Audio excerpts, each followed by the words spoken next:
ഇങ്ങനെയൊരു പിറന്നാൾ, ഇങ്ങനെയൊരു സെലിബ്രേഷൻ ഉണ്ടാകും എന്ന് പ്രതീക്ഷിച്ചില്ല.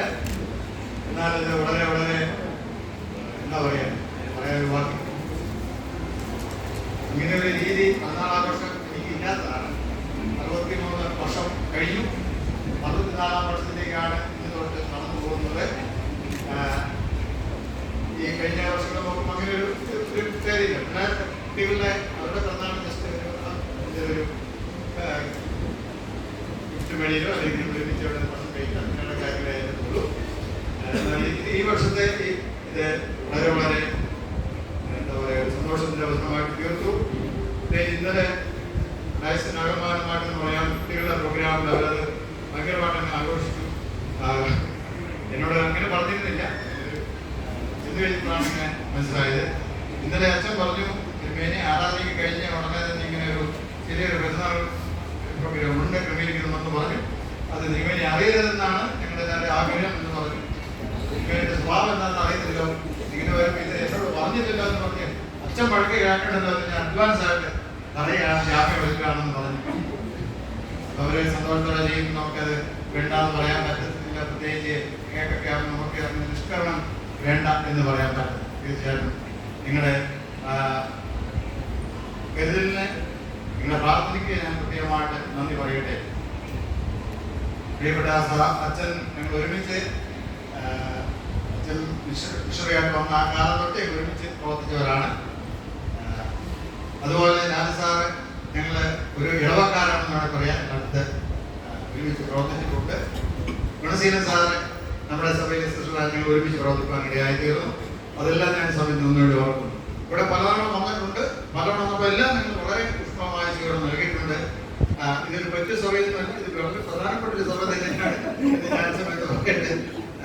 അതുകൊണ്ട് അതിന് എനിക്ക് സന്തോഷമുണ്ട്. നിങ്ങൾ വിളിച്ചു വന്നു. പ്രത്യേകിച്ച് ഞാൻ സമയത്ത് നിങ്ങളോട് എല്ലാവരോടും നന്ദി പറയുന്നു. എന്നാൽ ശ്രീനഗരിലെ വലിയങ്ങളോടും പ്രത്യേകമായിട്ട് നന്ദി പറയട്ടെ. അവരെ പഠിപ്പിച്ച അധ്യാപകരെയും അതുപോലെ തന്നെ സ്ഥിരീകരണ ക്ലാസ് പങ്കെടുത്ത അധ്യാപകരെയും പ്രത്യേകിച്ച് അച്ഛനും അതുപോലെ തന്നെ എല്ലാം സഭയിൽ അവർ വന്നിരിക്കുന്നവർക്ക് സുവിശേഷകരെ അച്ഛന്മാരോട് പ്രത്യേകമാണ് നന്ദി സമയത്ത് അറിയും. നമ്മൾ കുഞ്ഞുങ്ങളെ ഇങ്ങനെ സ്ഥിരീകരണക്കാർ ഒരുക്കുമ്പോൾ അവരെ കുഞ്ഞുങ്ങൾ മാത്രമല്ല നമ്മുടെ കുട്ടികളെ നമ്മുടെ ദൈവത്തിന്റെ പ്രമാണങ്ങൾ പറഞ്ഞ് അവരെ വളരെ ചെറുപ്പത്തിലെ പറഞ്ഞ് മനസ്സിലാക്കി കൊണ്ടുപോകേണ്ട ഒരു കാലഘട്ടത്തിലേക്കാണ് നമ്മൾ വന്നിരിക്കുന്ന സമയത്ത് പറയട്ടെ.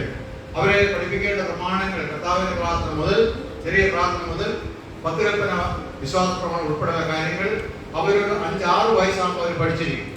അതിനുശേഷമേ മറ്റ് പ്രമാണങ്ങൾ അവർ പഠിക്കാൻ പാടുള്ളൂ. അതാണ് എൻ്റെ ശക്തമായ അഭിപ്രായം. നമുക്ക് വന്നിരിക്കുന്ന ഏറ്റവും വലിയ കുഴപ്പമെന്ന് പറയുന്നത് അവർ 14 വയസ്സിന് ശേഷമാണ് പ്രമാണങ്ങൾ പഠിക്കുന്നത്. അപ്പോൾ മറ്റ് പല പ്രമാണങ്ങളും അവർ എന്ത് ചെയ്തിരിക്കും, അവർ പഠിച്ചിരിക്കും.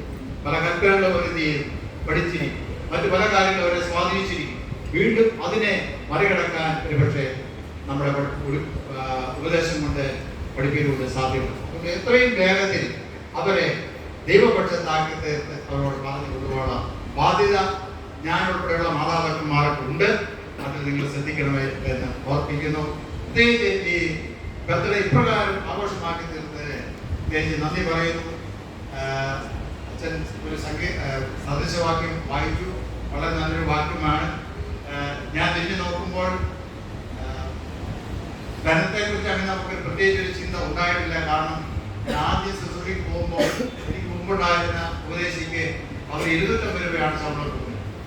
ഞാൻ ചെന്ന് കഴിഞ്ഞപ്പം അടുത്ത അധ്യക്ഷരെ പൊതുവാൻ കൂടി പറഞ്ഞു, ഈ സാർ ഇത്രയൊക്കെ രൂപ 100 രൂപ കൊടുത്താൽ. അങ്ങനെയാണ് നമ്മുടെ ധനത്തിന്റെ ആരംഭം. അതുകൊണ്ട് നമുക്ക് അതിനെക്കുറിച്ച് യാതൊരു പ്രശ്നവുമില്ല. പക്ഷേ ദൈവം അത്ഭുതമായിട്ട് നടത്തിയിട്ടുണ്ടെന്ന് ഞാൻ സാക്ഷ്യമായിട്ട് പറയട്ടെ.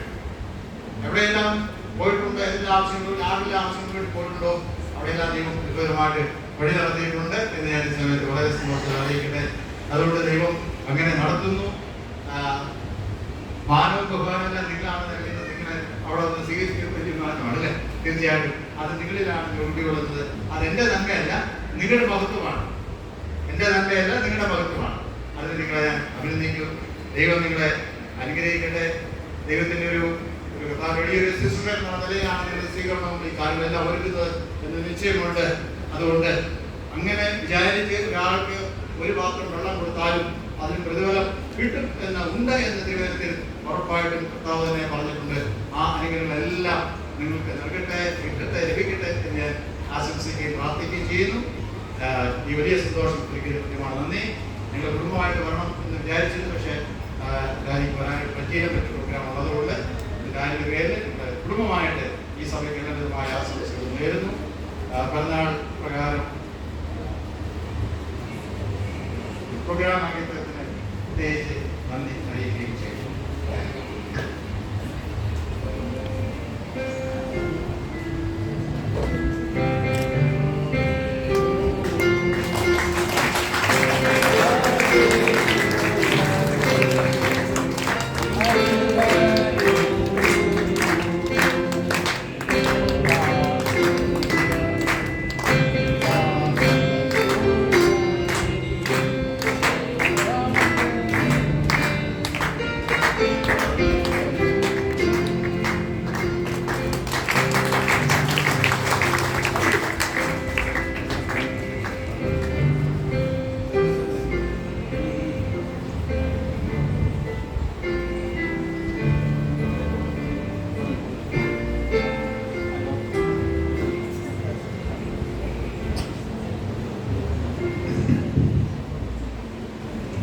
ദൈവമാസമുണ്ടാകട്ടെ. ഇങ്ങനെയുള്ള ഇവരറിഞ്ഞോടെ അച്ഛനോട് അറിയിച്ചപ്പോൾ അച്ഛൻ ചെയ്യാം.